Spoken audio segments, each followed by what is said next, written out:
На днешния ден, когато Божият раб Давид приема светото кръщение, влиза в Светата православна църква, става неин пълноправен член, той ще бъде кръстен и ще получи име, библейското име Давид. Нека това име да бъде за него път към неговото спасение. Както библейският цар Давид е ръководил християните, така и това младо дете, което сега получава светото кръщение, да тръгне по пътя за своето спасение по молитвите на свети цар Давид и на всички Божии светии. Отричаш ли се от сатаната, от всичките му дела, от всичките му ангели, от всичкото служение, от всичката му гордост, кажи отричам се. Отричам се. Съчета ли се с Христа? Съчетах се. Съчетах се. Чакам възкресение на мъртвите и живот в бъдещия век. Амин.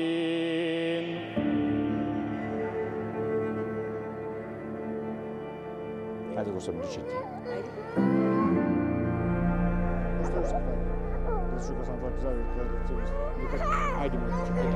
Кръщава се Божи раб Давид. В името на Отца. Амин.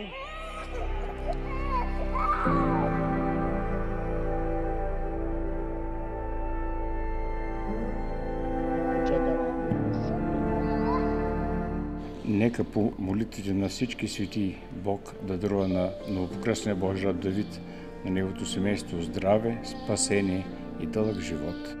Амин.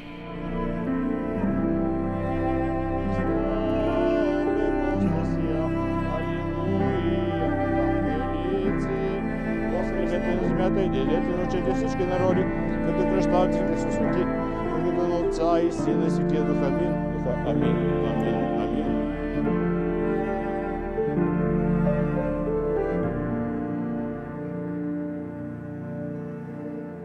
Ето забавено. И ти жив и здрав.